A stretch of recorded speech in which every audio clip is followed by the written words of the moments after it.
Hello दोस्तों, मैं आपका दोस्त सुमित आप सबके लिए लेकर आ चुका हूँ एक्सरसाइज नंबर 14.1। इसका क्वेश्चन नंबर 22 सॉल्व करते हैं। काफ़ी इंपॉर्टेंट क्वेश्चन है, आपके बोर्ड एग्जाम्स में अपीयर हो सकता है। अब आपको क्वेश्चन नंबर 14 में उन्होंने बोला हुआ है, तो आपको क्या बोला गया है ये चीज़ देखते हैं। तो वो आपको बोलते हैं कंप्लीट द फॉलोइंग टेबल। आपको ये टेबल कंप्लीट करनी है और टेबल किससे रिलेटेड है? सम ऑन टू डाइस। आपको टू डाइस को थ्रो करना है, उनके आने वाले जो नंबर्स हैं उनका आपको क्या करना है? सम करना है। आपको इनका क्या करना है? सम। आगे वो बोलते हैं आपको आपको बोला जा रहा है, आगे बोला जा रहा है और आपको इसकी प्रोबेबिलिटी लिखनी है। क्या लिखनी है? प्रोबेबिलिटी। देखो, प्रोबेबिलिटी तो हम तब लिख सकते हैं कि जो डाइस के ऊपर आने वाले जो नंबर्स हैं ना, उनको पहले हम काउंट करें। क्या करें? काउंट। और फिर उनका सम करें, फिर उसकी प्रोबेबिलिटीज का क्या लिखें? आंसर। अब जब हम कोई भी टू डाइस को थ्रो करते हैं उनको वन वन टाइम, तो टोटल 36 केसेस बनते हैं। कितने आउटकम्स बनते हैं? 36। तो सबसे पहले उन 36 आउटकम्स के आने वाले रिजल्ट्स को हम एनालाइज करते हैं। इसके लिए मैंने आपको एक टेबल बना रखी है, इसमें आपको डाइस 1 डाइस 2 के फेसेस पर आने वाले नंबर्स को पहले राइट करना है। तो देखिए किस तरीके से हम इसको सॉल्व कर सकते हैं। सबसे पहले डाइस 1 की एंट्री करते हैं। डाइस 1 की एंट्री हम ब्लू पेन से करते हैं। 1 डाइस की फेस पर 1 आ सकता है, 2 आ सकता है, 3 आ सकता है, 4 आ सकता है, 5 आ सकता है और 6 आ सकता है। इस तरीके से ही हम डाइस सेकंड की भी क्या करते हैं? एंट्री करते हैं। डाइस सेकंड की एंट्री किसी दूसरे पेन से कर लेते हैं, है ना, जिससे थोड़ा सा ये अच्छे से कंप्लीट होगा। तो इसकी एंट्री मैं करवा देता हूँ आपके लिए येलो पेन से। D2। येलो पेन इतना विजिबल नहीं हो रहा, इसलिए मैं आपके लिए इसकी एंट्री करवाता हूँ रेड पेन से। Okay, D2। और ये एंट्री इस तरीके से होगी। डाइस की फेस पर आने वाले नंबर्स को अपन राइट कर रहे हैं 1 2 3 4 5 और 6। अब आपको क्वेश्चन के अकॉर्डिंग इन नंबर्स का सम करना है। डाइस फर्स्ट पर कोई नंबर आएगा, डाइस सेकंड पर कोई नंबर आएगा, फिर उसको आपको क्या करना है? सम। सम के बाद आपको सम वाली एंट्रीज की क्या करनी है? टेबल फॉर्म करनी है। तो इसके लिए एक नए मार्कर से इसको राइट करते हैं। चलो ग्रीन सेलेक्ट करते हैं। अब देखो, डाइस फर्स्ट पर आपका जो नंबर आया है वो कौन है? 1। डाइस सेकंड पर आपका जो नंबर आया है वह भी क्या है? 1। आप इन दोनों नंबर्स का जब सम करोगे तो आपका आंसर आएगा 2। इसी तरीके से डाइस फर्स्ट पर जो नंबर आ रहा है उसकी काउंटिंग है 2, और डाइस डाइस नंबर सेकंड पर जो नंबर आ रहा है वो अभी भी 1 है, तो आप इन दोनों को ऐड करेंगे तो ये आ जाएगा 3। इसी तरीके से 1 और 3 को जब आप ऐड करेंगे तो आपका आंसर 4 आएगा। 1 और 4 को जब आप ऐड करेंगे तो आपका आंसर 5 आएगा। इसी तरीके से 6 और 7। ऐसे ही आप नेक्स्ट वाली एंट्री को कंप्लीट करेंगे। 2 और 1 को ऐड करेंगे, आपका आंसर 3 आएगा। ऐसे ही आप 2 और 2 को ऐड करेंगे, आपका आंसर 4 आएगा। ऐसे ही 5 6 7 8। सिमिलर वे में आप नेक्स्ट एंट्री भी करेंगे 4 5 6 7 8 एंड 9। इसी तरीके से आप नेक्स्ट एंट्री को करेंगे 5 6 7 8 9 एंड 10। इसी तरीके से आप नेक्स्ट एंट्री करेंगे 6 7 8 9 10 एंड 11। फाइनली आप 6 और 1 को ऐड करेंगे तो आपका आंसर आएगा 7। इसी तरीके से आप इस कंप्लीट एंट्री को फुलफिल कर देंगे। अब आपके पास जो मिनिमम नंबर आ रहा है इसमें 2 है, और जो मैक्सिमम नंबर आ रहा है उसको वह कौन है? 12 है। अब आपको इनकी लिखनी है प्रोबेबिलिटी। जो सम वाली टेबल है उससे आपको क्या लिखनी है? प्रोबेबिलिटी लिखनी है। सम वाली टेबल से आपको क्या लिखनी है? आंसर राइट करने हैं। तो सम वाली टेबल के अकॉर्डिंग अगर हम आंसर राइट करें तो आंसर क्या आ सकते हैं, ये चीज़ें हमें थोड़ा सा देखनी पड़ेंगी। सबसे पहले डाइस पर 2 आने की प्रोबेबिलिटी आपको बतानी है। तो आप देख रहे हैं 2 इसमें कितनी बार आया हुआ है? तो 2 ओनली 1 टाइम आया हुआ है। 2 ओनली कितनी बार आया हुआ है? 1 टाइम आया हुआ है। तो इसकी जब आप आंसर राइटिंग करेंगे तो आंसर क्या आएगा? 1/36। और ये बिल्कुल करेक्ट है और पहले से ही एंट्री किया हुआ है। इसी तरीके से अब आपको नेक्स्ट नंबर्स को देखना है। तो आप देखेंगे 3 इसमें कितनी बार आ रहा है? तो 3 इसमें 2 टाइम आ रहा है। 3 इसमें कितनी बार आ रहा है? 3 इसमें 2 टाइम आ रहा है। तो अब आप इसके अकॉर्डिंग इसका आंसर लिखेंगे तो आपका आंसर आएगा 2/36। जिसे आप सॉल्व करेंगे तो आपका आंसर आएगा 1/18।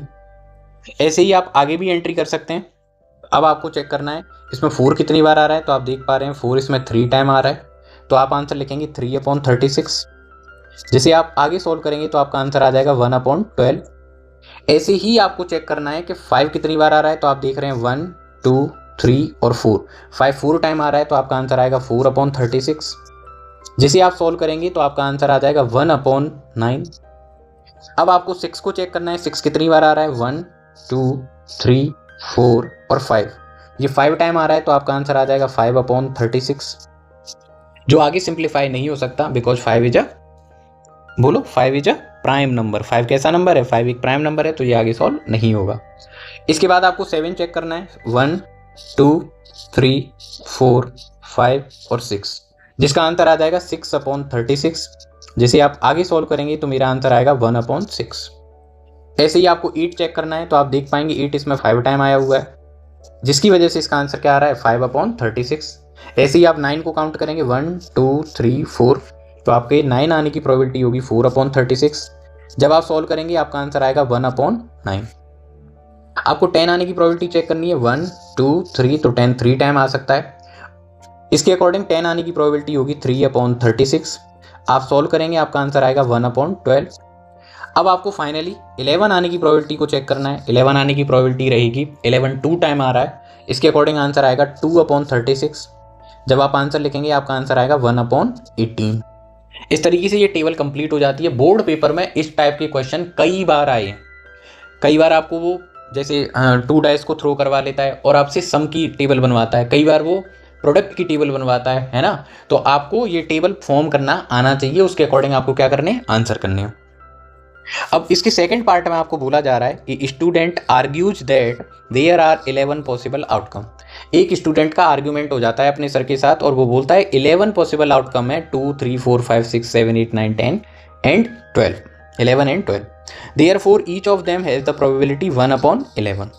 Do you agree with the argument. अब आप बच्चों ने तो ये कंप्लीट क्वेश्चन को सॉल्व किया। आपको पता है 2 आने की प्रोबेबिलिटी 1/36 है, 3 आने की प्रोबेबिलिटी 1/18 है, इसी तरीके से 5 आने की प्रोबेबिलिटी 1/9 है, 6 आने की प्रोबेबिलिटी 5/36 है, 7 आने की प्रोबेबिलिटी 1/6 है। और ये क्वेश्चन वाले भैया क्या कह रहे हैं, क्वेश्चन वाले भैया बोल रहे हैं कि नहीं, सबकी प्रोबेबिलिटी कितनी है 1/11। अब आपको क्या लगता है, आपको क्या लगता है? तो इसका आंसर होगा कि सर हमें लगता है कि वो गलत बता रहे हैं, है ना। उनका जो आर्ग्यूमेंट है वो क्या है, रॉन्ग है। क्यों? क्योंकि जो प्रोबेबिलिटी है वो आउटकम्स पर डिपेंड करती है। जैसे 2 इसमें कितनी बार आया है, how many times 2 will come up after the sum of the number on the faces of 2 dice. तो 2 कितनी बार आ रहा है, तो 2 ओनली 1 बार आ रहा है, तो 2 आने की प्रोबेबिलिटी क्या होगी 1/36। और भैया क्या कह रहा है कि हर बार कितना आएगा 1/11। तो वो जो बोल रहे हैं ना वो तो सही नहीं है, इसका मतलब हम उनसे एग्री नहीं कर सकते। अब जब आप इसकी सेकंड पार्ट का आंसर लिखेंगे तो इसे किस तरीके से लिख सकते हैं, देखते हैं। तो इसके आप सेकंड पार्ट का आंसर लिखेंगे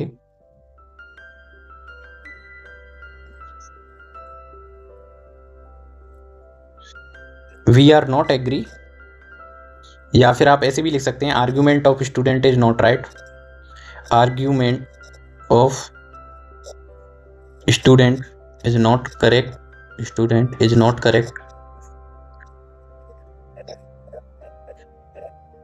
स्टूडेंट का जो आर्ग्यूमेंट है वह सही नहीं है।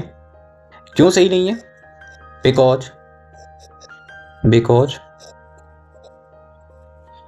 Because all numbers come up, all numbers come up, all numbers come up different times, different times। Her number अलग अलग बार आ रहा है different times, इसीलिए जो आर्गुमेंट है वो क्या है, रॉन्ग है। For example sum of number on 2 dice, sum of numbers on 2 dice which is 2 has probability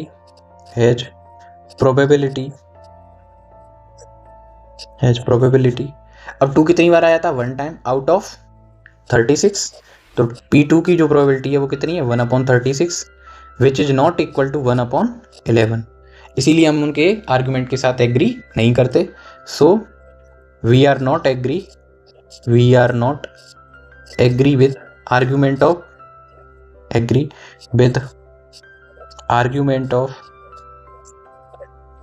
of भैया जी।